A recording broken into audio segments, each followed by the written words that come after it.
Hello guys, my name is Sharmin and today in this video we will be looking at the return keyword in JavaScript. Okay, so I assume you guys already know how functions work in JavaScript, parameterized, non-parameterized, all the different types of functions. So only if you guys know how functions work you can watch this video, because you won't understand what exactly is going on if you don't know how actually functions work in JavaScript. And if you guys don't know how functions work, then you can watch my video on functions in JavaScript. I will put the link in the description box below. I would suggest watch that video first and then come back and watch this one, or else you won't understand anything if you don't know how actually functions in JavaScript work. Okay, so now for those who already know what functions are, let's see the return keyword in functions. It is nothing difficult, it is very simple. What a return keyword actually does is it will return a value, okay, from your function. Like whatever work your function does, it will return a value at the end. Now always remember, once you return the value of a function, don't write anything after the return, okay, because that won't get executed. Now why this? This is why, because your function will assume that the working of the function is over when it hits the return statement. Okay, it stops the execution over there and then it moves to the next part of the code. Okay, it leaves the function. So let's not talk more about it, let's do it practically and see what I mean to say, and we will understand the working of the return keyword in JavaScript. Okay, so yeah, without wasting time, let's go to VS Code and see how it works. Okay.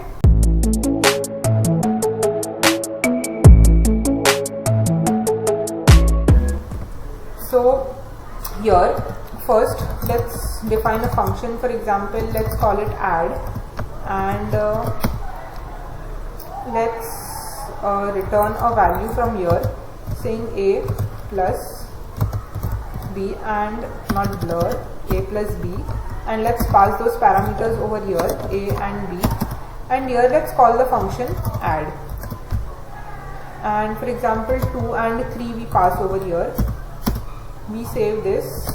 Okay, we have nothing in the console right now because we haven't printed any value right now. Okay, so now let's print the value of this add over here. Okay, let's remove this semicolon. Okay, so can you see 5 is being printed in the console, right? It's because 2 plus 3 is 5. Now what else you can do is you can also assign it to a variable. For example, sum equal to add, and then you pass parameters like again 2 and 3 only, or let's pass 5 and 2. Okay, and you can log the variable that you just printed over here, that is sum. Okay, so can you see 7 because I passed 2 and 5 over here, right? So what this function is doing over here is it is returning a value a and b. Okay, now for example, if we don't write the return, we save it, can you see there is nothing in the console? We get an undefined over here, right? That is why, because this function is not returning anything. Okay, so that's the reason it shows an undefined. Okay, now for example, if you return this and in the after the return you write hello, you save it, can you see anything in the console? No, you don't see anything, right? You just see a 7, which is this, right? But we even have a lock statement, right? It should even show that. Now why isn't it showing? Just as I told you that when your function hits the return statement, it will think that the execution of the code, like the entire code in your function, is finished running, and then it moves on to the next part of the code. So what it did, it ran this function, it returned a value, and instead of coming over here, it directly jumped over here, okay, to this lock statement, and it printed 7 over here. Right, so if you want to print this, then make sure you write it before your return statement. Okay, now can you see you have hello and 7 both being printed in your console? So this is what your return does. Okay, now for example, what you can do with return is you can pass values from one function to another function, okay, after returning a value from one function. So what do I mean is, now for example, you don't log this over here, okay, and we don't even, okay, let's let that be as it is, and here for example let's use an arrow function over here. Now if you guys don't know what arrow functions are, then you can watch my video on arrow functions. I will put the link in the description box below. It's an interesting topic and it is very easy. It becomes really handy to write your functions, okay, when you use arrow functions. Alright, so here for example let's use an arrow function over here. We have a function called multiply, and this is how you write an arrow function. Okay, you don't use the keyword function, and you just use this equal to and greater than sign, okay, for your function. So here, for example, what you can do is the value that you get over here, okay, your function, your first function over here, that is your function add, is returning 5 plus 2 to you, okay, which you are storing in this variable over here, that is sum, right? So here what you can do is, now you want to multiply. So here you can, for example, x is a value that you are giving it as a argument. So now here you can, instead of logging, you can just return another statement saying x into 10. So here what you are doing is, you want whatever value comes out from this function, you want to multiply it by 10 and then log it in the console. So here what you can do is, you can call the function multiply, okay. This is what we have to pass over here, right? So we can pass the value that we are getting out of this function over here into our, when we call this function, okay. So what this returned is, first let's see what this is returning, sum. So it returns a 7, right? And then we multiply that 7 by 10 and we get a 70 over here, right?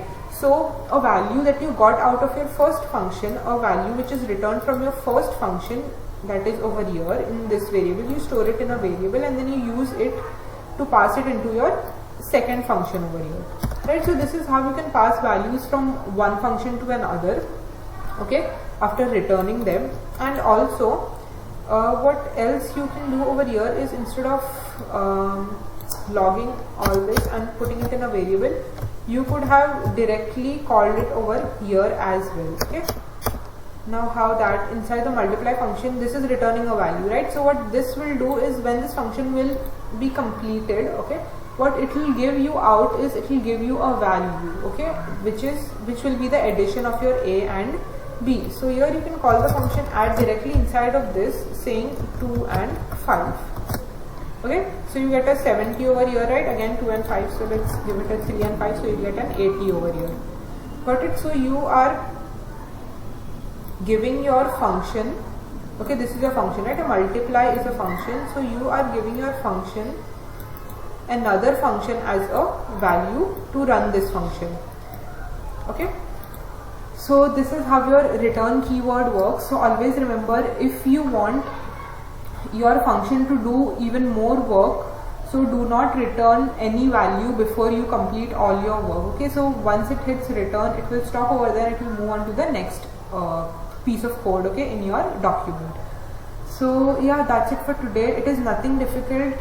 Yeah, this might look a bit confusing, like passing function into a function, but it is nothing difficult. Just sit down, practice, play around with it, and it will be all clear. It is not difficult, it is very simple. You just need to play around with it and try and understand how exactly functions work. And yeah, so that's it for today. And functions and arrow functions video, I have them, the links in the description box below. You can go and check them out if you want to revise or something. Those are short 5-10 minutes videos, and you can refresh your topics on functions in JavaScript, okay. So yeah, that's it for today. Hope you guys understood the function, not the function but the return keyword in JavaScript. And yeah, hope you guys got something out of this video, and if you guys did, then do not forget to leave a like, and also do subscribe to my channel. I'll be coming up with videos related to web development frequently. So yeah, that's it. So have a nice day, and let's meet in the next video. Thank you guys. Bye.